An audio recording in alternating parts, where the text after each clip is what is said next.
민주당 이재명 대표에 대한 두 번째 구속영장이 청구됐습니다. 이재명 대표가 단식 19일째 병원으로 실려간 상황에서 말이죠. 정치검찰들이 날뛰고 있습니다. 그런데 여러분, 구속영장 청구 혐의가 뭔지 아세요? 백현동 개발 특혜로 인한 배임과 쌍방울 대북송금 의혹. 아니 이건 또 뭔 얘기야 하시는 분들 혹시 있을 수 있어서 준비했습니다. 이번 주제는 백현동과 쌍방울입니다. 입 벌려라! 씻어 들어간다! 몇 년 동안 이재명 대표를 잡기 위해 물고 늘어진 대장동은 온데간데 없어지고 갑자기 등장한 백현동과 쌍방울, 쏟아지는 의혹에 누가 증언을 했다더라 가짜라더라 정신 없으시죠? 아주 간단하게 정리를 좀 해볼게요. 일단 백현동 개발 특혜. 검찰은 이재명 대표가 백현동 개발에서 민간 사업자에게 특혜를 줘 배임을 했다는 건데요. 그러니까 민간 사업자한테 돈을 더 벌게 해줬다는 거예요. 여기서 중요한 거는 이재명 대표가 그 민간 사업자에게 뇌물을 받거나 무슨 이익이 있어야 할 거 아니에요. 그런데 아무리 뒤져도 돈을 받았다는 증거가 안 나오는 거예요. 돈을 안 받았으니까 증거가 없죠.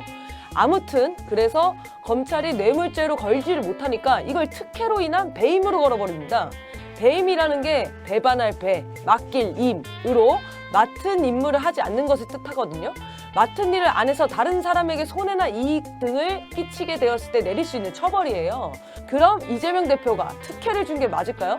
2014년 이재명 대표가 성남시장이던 때 백현동에 있던 한국식품연구원이 이사를 하게 됩니다. 그리고 이사 비용은 부지를 팔아서 마련하라는 게 박근혜 정부 지침이었어요.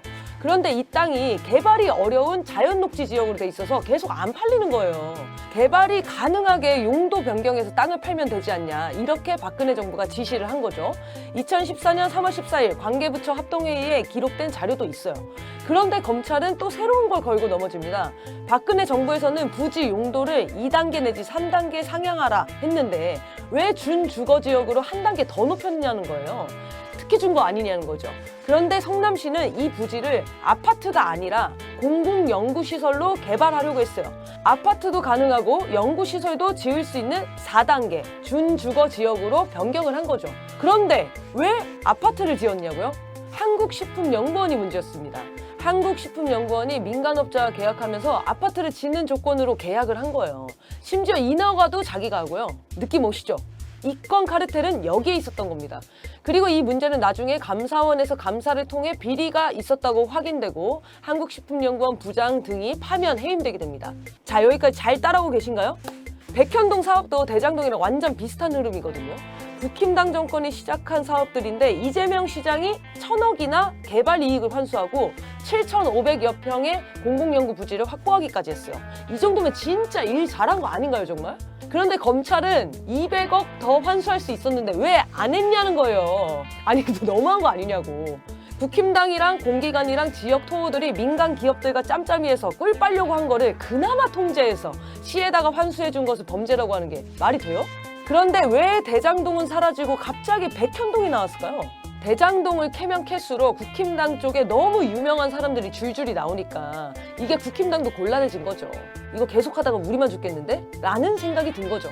대장동에서 수익 중 일부는 이재명 몫이었다는 증언 하나로 이재명 대표를 몰아가려고 하더니 이 백현동 사건에서도 이재명에게 갔어야 했으나 가지 못한 뇌물 배달 사고를 하나 만들어냅니다. 이것도 누가 이건 도지사 거야 라고 얘기한 게 유일한 증거예요. 아무리 파도 받은 증거가 안 나오잖아.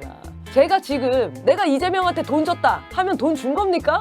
주장만으로 범죄를 만들어버리는데 이게 윤석열이 말하는 그 법치국가인가요?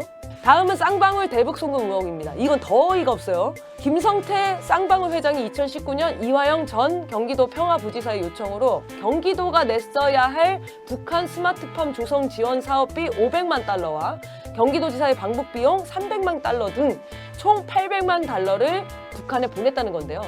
유일한 증거가 김성태가 이재명이 대통령이 됐을 때를 기대해서 대납했다는 증언과 이화영 부지사가 이재명한테 이 사실을 보고했다는 증언입니다. 그런데 이화영 부지사는 그런 증언을 한 사실이 없다고 감옥에서 편지를 써서 보내기도 했어요.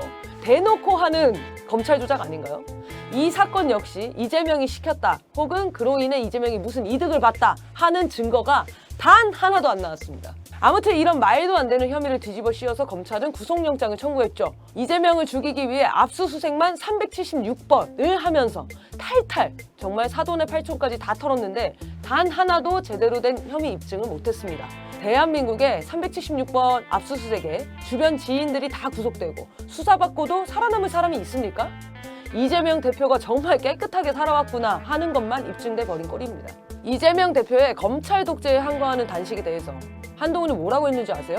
수사받던 피의자가 단식해서 자해한다고 해서 사법 시스템이 정지되는 선례가 만들어지면 안 된다고 생각한다. 진짜 혀를 잘라버리고 싶죠. 그리고는 그러면 앞으로 잡범들도 다 이렇게 하지 않겠냐라고 했죠. 핸드폰 비번 안 풀고 영수증에 밥집 지우는 게 잡범들이 하는 짓 아니에요? 아우 진짜.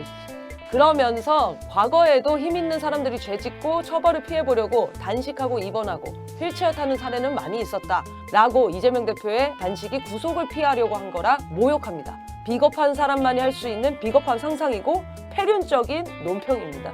이재명 대표는 병원에 입원해서도 단식을 이어가겠다고 밝혔습니다. 정말 마지막 수단으로 항거하고 있습니다. 이재명 개인을 위해서인가요? 아니요. 윤석열 정권을 끌어내리기 위해 민주주의의 역행을 막기 위해 목숨을 던지고 있습니다.